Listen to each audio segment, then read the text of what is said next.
This is TWiT. We love having video game law experts on the show because it is always fun to discuss video game law. So I pulled a few stories that seemed interesting and current. I'm not sure what we want to start with. Why don't we talk about real live Mario Kart? That one's kind of fun. Where there is an entity in Japan that decided it was going to take to the streets of Tokyo with real live go-karts and for their customers driving the go-karts, all kinds of costumes. They could decide which Mario character they wanted to be and fly down the streets. And it looks so fun.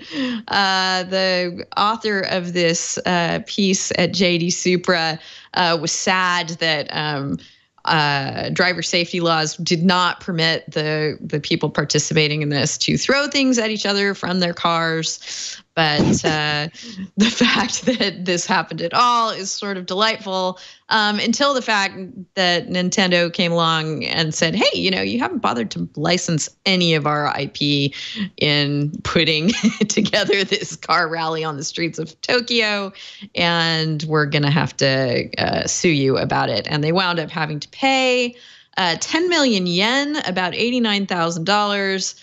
And apparently they're not banned from letting people drive around on go-karts in sort of a Mario homage kind of way. Well, I guess that's where it would get sticky because the costumes definitely are not going to be allowed. So what do you think about this, Wes? I'm actually torn because I'm a Nintendo fan, but I understand intellectual property. So I'll just take a moment and simply say, yeah, they should have consulted with Nintendo. And I think Nintendo would have given them a fair deal, maybe an expensive one, but Nintendo understands a lot about brand recognition, especially in their hometown of Japan, and where people are going to love this attraction. And if they thought about other type of rules and regulations, I think Nintendo would go forward with it. But they got to understand, this is Nintendo. Nintendo sues everyone. And when I mean everyone, they sue. People talk about the recording industry where they sue individual people for downloading music illegally. Nintendo sues developers, entertainers. They go after everyone because they understand the importance of protecting their brand. Furthermore, Nintendo, when they first started out in the 80s, got sued by Universal Studios for use of Donkey Kong. They obviously won, and because they found a little niche in the history books that Universal had abandoned the use of King Kong, and at the same time, the judge realized King Kong has like a King Kong didn't have like a red tie. So yeah. Well, I mean, it's interesting you bring up, you can sort of get away with a little bit of this. For example, there is an Australia-based race event called the Mushroom Rally. Of course, people can't trademark or copyright mushrooms, but the association with Mario Kart is so strong. I'm sure the folks participating in the Mushroom Rally know that they are having a Mario car or kart-like experience. And apparently the Mushroom Rally will be coming to the U.S., supposedly coming to Denver per this article. And then there is a championship race in Las Vegas. So, again, I'm sure that Nintendo would look at that closely and try and decide whether there's enough similarity or not to their franchise to come after these people. As you say, they're not afraid to do that. Any thoughts about the Mushroom Rally, Wes?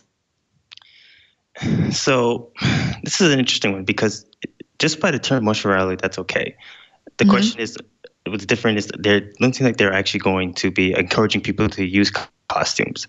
If they're really smart, what they'll just do is just call it a race car rally for fans, video game fans, and then they would encourage them to cosplay, which in effect is just their the fans' ability to be free to put on whatever they want to, what type of costume, and the organization is not held liable for endorsing a specific type of trademark or infringing off copyright for that matter.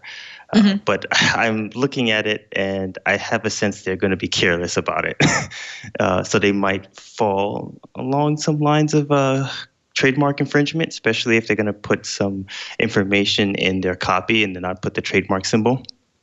But if they have a lawyer, the lawyer's just going to say, guys, just simply call it a race and then allow people to cosplay, and that'll be fine. Sounds like great advice. Mushroom Rally. I know a guy in New York you should be talking to if you're not talking to anybody yet. Matt, what do you think? I think this is great video that they're shooting for this right here.